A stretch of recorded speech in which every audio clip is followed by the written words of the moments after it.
어둠을 뚫고 우크라이나의 빛이 올 것입니다. 크림반도에서는 점령지 중 그 어디보다도 이 말이 더 진실합니다. 몇 달 동안 우크라이나는 크림반도를 고립시키는 작전을 펼쳐왔고 점령된 이 반도를 러시아의 지원에서 완전히 단절된 외딴 섬으로 만들고 있습니다. 그리고 2026년 6월 24일 밤이 찾아왔습니다. 우크라이나는 크림반도를 역대 가장 어두운 밤으로 몰아넣었습니다. 하지만 러시아는 상황이 더 나빠집니다. 불이 꺼진 것 이상의 어두운 일이 벌어졌습니다. 정말로 어두운 일이었습니다. 전기가 끊기자 우크라이나는 모든 것을 파괴했습니다. 먼저 세바스토폴의 발라클라바 발전소로 안내하겠습니다. 이 도시는 푸틴에게 크림반도 점령 전체의 보석과도 같은 곳으로 여겨집니다. 이곳은 흑해함대의 본거지였지만 우크라이나가 러시아 군함을 상대로 한 치밀한 작전으로 그 함대를 몰아내기 전까지만 그랬습니다. 하지만 이제 세바스토폴은 취약해졌고 우크라이나는 6월 24일 밤새 이어진 파괴적인 공격으로 도시 전체를 암흑에 빠뜨리며 그 사실을 입증했습니다. 발라클라바 열병합 발전소가 주요 목표였고 우크라이나의 공습은 계획한 대로 정확히 임무를 수행했습니다. 전력을 차단하고 점령자들을 암흑 속에 빠뜨렸습니다. 이날 밤 우크라이나 감시 채널들은 케르치, 바흐무트, 사라이, 그리고 자체적으로 중요한 기지인 이페트리산 근처에서도 폭발이 기록됐습니다. 러시아 항공우주군의 무선 기술대대가 사용하는 레이더 기지가 있기 때문입니다. 우크라이나는 발라클라바 공장에 큰 피해를 줘 크림반도 점령자들을 암흑 속으로 몰아넣었습니다. 피해 규모에 대한 자세한 내용은 아직 명확하지 않지만 반도에 있는 러시아 괴뢰 당국에서 나오는 공황 상태만 봐도 우리가 알아야 할 모든 것을 알 수 있습니다. 모스크바가 임명한 세바스토폴 주지사 미하일 라즈보자예프는 텔레그램을 통해 무슨 일이 있었는지 설명하며 우크라이나의 기반시설 공격으로 인해 자신의 도시가 일시적으로 정전을 겪었다고 주장했습니다. 이어진 게시물에서 주지사는 방공망, 기동 화력팀, 러시아 군대와 항공 전력이 결합해 우크라이나군의 2차례 공격을 격퇴했고 그 과정에서 드론 70대를 격추시켰다는 이상한 주장을 내놓았습니다. 하지만 격퇴했다는 표현은 흥미로운 선택입니다. 러시아 방공망은 크림반도 공격을 막으려 했습니다. 하지만 그들은 분명히 실패했습니다. 그리고 라즈보자예프는 심지어 세바스토폴 내의 여러 거리와 함께 레닌스키와 가가린스키 구역에 아직 전력이 복구되지 않았다는 것을 확인하는 업데이트 게시물에서 이를 무심코 드러냈습니다. 라즈보자예프, 그 공격들 때문에 도시 전체가 암흑에 빠졌는데 어떻게 공격을 저지했다고 주장할 수 있습니까?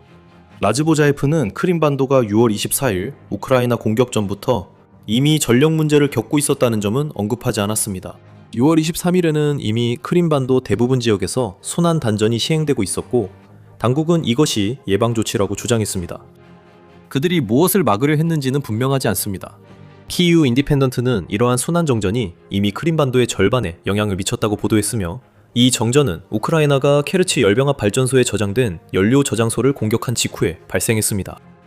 케르치 기억하세요. 곧 다시 언급합니다. 러시아 점령지 대변인 올렉 크리치코프는 우리는 거의 매일 크림반도의 에너지 인프라에 대한 공격을 목격하고 있습니다. 라고 상황을 설명했습니다. 전력의 이동과 재분배가 이루어지고 있습니다. 예방적 정전 일정이 도입되었습니다. 크림반도 전력망의 과부하가 발생하면 이 일정이 주기적으로 시행될 것입니다. 모든 것은 상황에 달려 있습니다. 상황이 훨씬 더 나빠졌습니다. 전기를 대부분 우크라이나 본토에 의존하는 이 반도는 지금 차단되고 있습니다. 우크라이나는 이를 분명히 하려 크림반도의 몇 안 되는 발전소 중 하나를 방금 공격했습니다.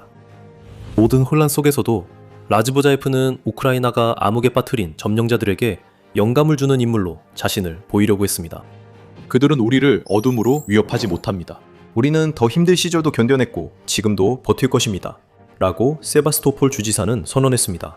그는 또한 주민들에게 비상전화를 걸고 싶다면 휴대폰 배터리를 아껴 쓰는 것이 아마도 좋은 생각일 것이라고 조심스럽게 말했습니다. 아이러니하네요. 그들은 우리를 위협할 수 없어요. 우크라이나의 에너지망, 특히 겨울철을 공격하는 것을 우크라이나 민간인을 공포에 몰아넣고 정부에 압박을 가하는 주요 전략 중 하나로 삼아온 정권의 꼭두각시 주지사로부터 나온 이 발언은 공허하게 들립니다. 결국 6월 2일에 러시아의 미사일과 드론 공격으로 우크라이나의 8개 지역이 정전되었고 러시아는 우크라이나의 에너지망을 겨냥한 공습을 벌여 대부분의 지역이 겨울을 버티기 위해 정전을 시행해야 했습니다. 행동을 촉구하는 호소는 크림반도에서는 통하지 않을 것입니다. 특히 점령자들이 그들이 이제쯤 진작 끝났을 거라고 들었던 특별 군사작전의 여파를 직접 겪고 있기 때문입니다. 여기서 우리가 본 것은 우크라이나의 작은 복수와 함께 크림반도를 고립시키고 러시아가 이 반도를 유지할 수 없게 만들기 위한 대규모 전략이 결합된 모습입니다. 크림반도에 변화가 있습니다. 하지만 푸틴과 그의 측근들에게 가장 끔찍한 점은 6월 24일 이 단지 하이라이트에 불과했다는 것입니다. 세바스토폴이 암흑에 빠진 동안 우크라이나는 크림반도 전역을 공격하며 이미 나쁜 상황을 러시아에게 훨씬 더 악화시켰습니다. 우크라이나는 크림반도의 사상 최악의 암흑을 안기기 전날 밤 가장 치열한 밤을 보냈습니다. 60개 목표물을 쓸어버리는 작전에 절정이 펼쳐졌고 우크라이나의 무인 체계 부대는 6월에만 23개의 러시아 방공자산을 파괴한 기록에 발사대 2기, 대공포 1문, 그리고 레이더 1대를 추가했다고 유로마이단 프레스가 보도했습니다. 하지만 그뿐만이 아니었습니다. 연료 저장소, 값비싼 러시아 드론 세대 등 다양한 목표물들이 우크라이나 무인 체계 부대가 정전 전 타격한 60개 목표에 포함됐습니다. 다룰 내용이 많으니 계속 함께 해주세요. 바흐무트 근처에서 우크라이나는 판치르 S1 시스템을 타격했습니다. 조금 더 떨어진 코로트나에서는 우크라이나 드론이 대공포와 S300 발사대를 파괴했습니다. 케르치도 공격을 받았습니다. 우리가 그 점을 기억하라고 했었죠. 케르치는 내보 U 레이더를 비롯해 많은 것을 잃었습니다. 우크라이나는 또한 점령지 전역에 유조차들을 겨냥했습니다. 이 유조차들은 분명히 크림반도에 도착해 점점 심각해지는 연료 위기를 완화하려는 목적이었습니다. 도네츠크주에 위치한 호를리우카에서 우크라이나는 유류탱크 화차를 파괴했습니다. 자포리자에서 프리아조우스카 지역 근처에서도 보급 수송 차량이 파괴되었습니다. 그리고 유로마이단 프레스에 따르면 크림반도 내부와 4개의 점령주 전역에서 훨씬 더 많은 연료 및 보급 차량 행렬이 파괴되었습니다. 우크라이나는 크림반도에서 드론을 격추하고 데발체베 드론 조종사 훈련센터도 파괴했습니다. 우크라이나가 겨냥한 모든 표적이 타격을 받고 푸틴의 크림반도 장악력도 점차 약해지고 있습니다. 케르치로 돌아가 보겠습니다. 우크라이나가 그 지역 방공 시스템을 파괴한 것 외에도 대규모 공격에서 해낸 일이 있었습니다. 키이우 포스트는 우크라이나가 케르치 항구 석유 저장소도 공격했다고 보도했습니다. 이는 반복 공격이었습니다. 6월 21일 공격으로 이미 불타던 이 저장소에 우크라이나가 불길을 유지하려고 다시 공격했습니다. 우크라이나는 또한 러시아가 물류 허브로 활용하는 시험 터미널, 석유 제품 한정 및 저장 단지도 타격했습니다. 이 단지는 러시아가 액화 천연가스와 석유 제품을 크림반도를 포함한 점령지로 옮기는 데 사용되고 있습니다. 이 공격 영상이 슈퍼노바 플러스 텔레그램 채널에 공개되어 러시아는 부인할 수 없습니다. 앞서 언급한 화력발전소 공격도 있었는데 이 공격으로 최소 1개의 연료 저장 탱크가 파괴되어 약 50km에 달하는 연기 기둥이 발생했다고 크림한바람 텔레그램 채널이 보도했습니다. 키이우 포스트는 러시아가 S300, S400 방공 시스템을 배치한 케르치 입구와 도시 내 유즈나야 철도역에서 화재가 발생했다고 전했습니다. 케르치는 유명한 케르치 다리가 있는 곳으로 이 다리를 통해 러시아가 본토에서 점령된 크림반도로 병력과 보급품을 운송합니다. 우크라이나에 대규모 공습이 있던 날 오전 7시까지 다리 교통이 중단됐습니다. 조금 더 말씀드릴까요? 우크라이나는 또한 크림반도 소베치키 지역에 있는 나소스나야이 변전소도 타격했습니다. 키이우 포스트에 따르면 나사의 위성들이 현장에서 화재를 포착했고 목격자들은 새벽 2시경부터 강력한 폭발이 있었다고 전했습니다. 그 공격으로 정전도 발생해서 6월 24일에 일어난 일에 어둠이 조금 더해졌습니다. 우크라이나 드론이 아라바트 스핏에서 화재를 냈습니다. 공격이 끝났다고 생각할 수도 있겠지만 러시아는 분명 6월 23일과 24일에 그렇게 되길 바랐을 겁니다. 하지만 아직 더 있습니다. 우크라이나의 다른 행동을 보기 전에 잠시 쉬며 밀리터리 쇼를 구독해주세요. 이런 우크라이나 전쟁에 대한 인사이트를 보고 싶으시다면 저희는 이런 영상을 매일매일 올리고 있습니다. 자, 더 볼 준비 되셨나요? 6월 23일 우크라이나의 특수작전부대, 즉 SSO가 스레드의 소셜미디어 플랫폼을 통해 큰 발표를 했습니다. 죄송하지만 여기 공식적이고 긴급한 사안이 있습니다. 크림반도의 부크리 문화 위에 있던 철도 다리는 더 이상 존재하지 않습니다. 라고 SSO가 약간의 빈정거림을 섞어 말했습니다. 그 후 SSO는 정확히 무슨 일이 일어났는지 보여주겠다고 예고했고 실제로 우크라이나 드론이 다리를 완전히 파괴하는 타격 영상을 공개하며 그 약속을 지켰습니다. 여러 차례 드론이 다리 위 표적을 타격하는 장면이 영상에 담겼습니다. 공격이 끝날 즈음 다리 일부가 완전히 붕괴됐고 러시아가 크림반도로 보급품을 옮기던 철도도 파괴됐습니다. 그리고 이 모든 것이 현장 요원들에 의해 확인된 후 우크라이나는 다리의 잔해를 타격하는 것뿐만 아니라 수리 장비도 겨냥했습니다. 러시아가 다리를 빨리 수리해 다시 쓰지 못하게 하려는 목적이었습니다. 자세한 내용은 키이우 포스트에서 확인할 수 있습니다. 키이우 포스트에 따르면 해당 다리는 로즈돌라 마을 근처에 있었고 공격은 6월 22일에 발생했지만 하루 뒤에 보도되었다고 합니다. 그래서 우리는 크림반도 점령자들을 타격하기 위한 연속된 3일간의 파괴적인 공격을 목격하게 되었습니다. 실제로 이번 공격이 바로 그런 역할을 했습니다.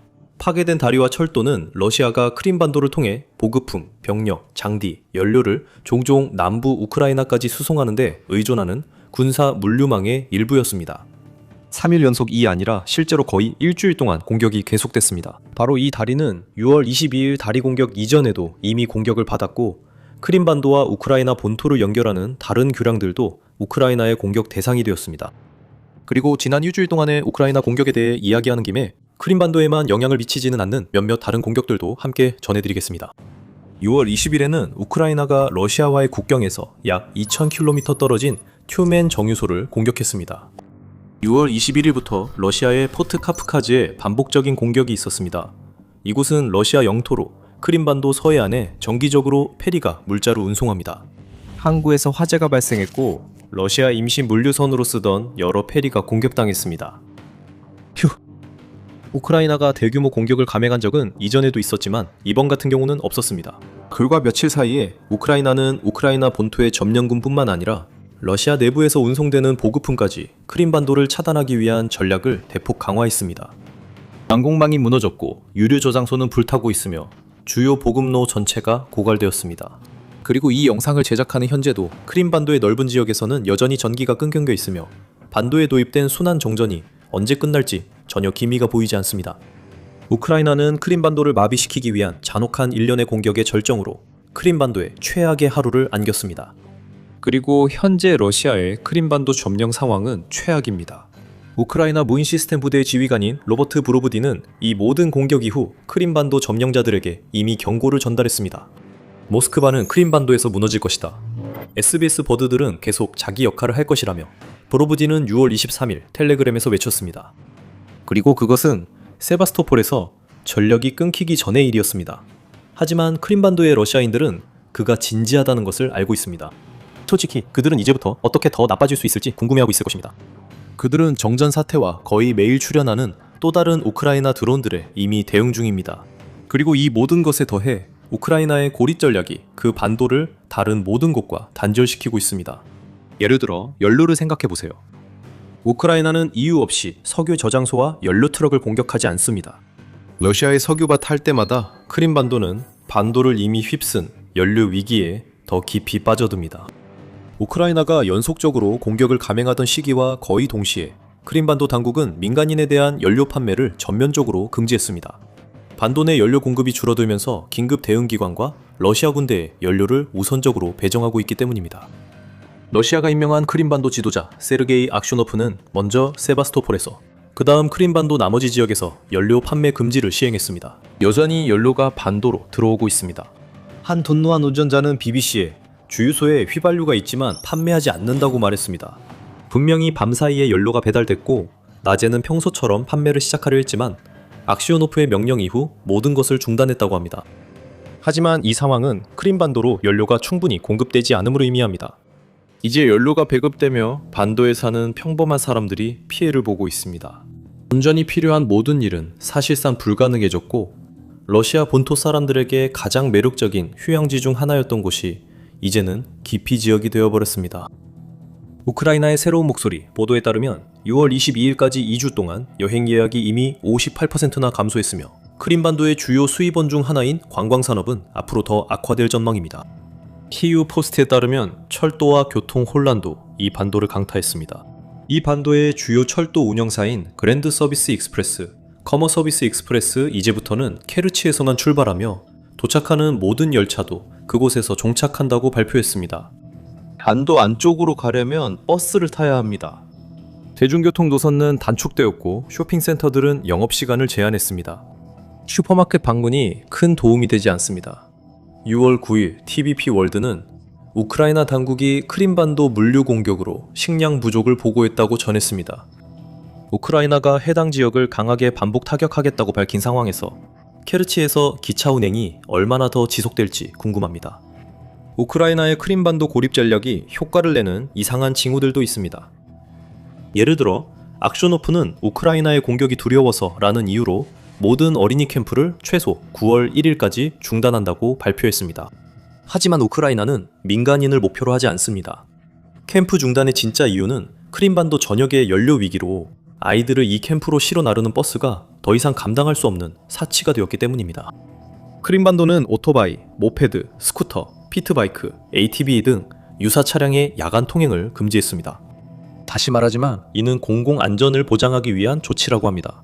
오토바이 소음이 우크라이나의 끊임없는 드론 공격에 대응하는 방공팀의 작업을 방해하기 때문입니다. 우크라이나가 크림반도에서 성공 중이라는 가장 놀라운 신호는 공습 경보가 중단된 것입니다. 이제 점령군들은 드론이 올 때 문자 알림과 긴급 통보를 받게 되는데 정전으로 휴대폰 충전이 어려운 상황에서는 그다지 좋은 전략이 아닙니다. 올렉 크르치코프, 악쇼노프의 보좌관은 공습 경보를 사용하면 반도 전체가 아수라장이 될 것이라고 말했습니다. 왜냐하면 하루 22시간 동안 밤에도 7, 8번씩 경보가 울려 점령군들이 반도에서 남은 삶조차 제대로 살 수 없게 만들 것이기 때문입니다. 우크라이나의 드론 공격이 너무 끊임없고 성공적이어서 하루 종일 경보가 울릴 정도로 상황이 심각해져 이제는 공습 경보조차 더 이상 사용되지 않는 지경에 이르렀습니다. 우크라이나가 크림반도를 점점 압박하고 있습니다. 여기서 우리가 보고 있는 것은 그 어느 때와도 다른 봉쇄입니다. 보급품이 들어오거나 나가는 것을 막기 위해 주변 지역을 포위하는 것은 결코 새로운 전략이 아닙니다. 이 전략은 수천 년 동안 군대에서 사용됐습니다. 하지만 우크라이나가 하고 있는 방식은 이전에는 한 번도 시도된 적이 없습니다. 수천 대의 드론이 크림반도 군수 체계를 마비시키면서 이 반도는 우크라이나가 언제든 공격할 수 있는 무방비 상태가 되었습니다. 우크라이나는 2025년 내내 체계적으로 크림반도의 방공망을 약화시키면서 현재 크림반도를 지원하는 러시아의 군수 동맹을 타격할 수 있게 해주는 중거리 드론 기술을 개발해 이 모든 것을 준비했습니다. 이제 우리는 노력의 결실을 보고 있습니다. 6월 24일 우크라이나는 점령된 크림반도에 12년 역사상 가장 암울한 하루를 안겼습니다. 그에 앞선 며칠 동안 우크라이나는 크림반도에 전례 없이 맹렬한 날들을 안겼습니다. 브로보디 말대로 앞으로 더 많은 일이 생길 것입니다. 우크라이나의 드론이 하늘을 가득 메우면서 어두운 날들이 완전히 암흑으로 변할 것입니다. 그리고 빛은 오직 우크라이나의 임무가 끝나고 고립 전략이 점령자들이 대거 크림반도를 떠나게 만들 때에만 크림반도에 다시 돌아올 것입니다. 푸틴의 크림반도는 끝났습니다. 그리고 그가 이를 막을 방법은 없습니다. 푸틴이 자랑하던 정복지는 이제 전략적 부담이 되어 러시아가 크림반도를 지키는 것이 더 큰 골칫거리가 될 날이 머지않았습니다. 우크라이나의 전략은 천재적이고 파괴적입니다.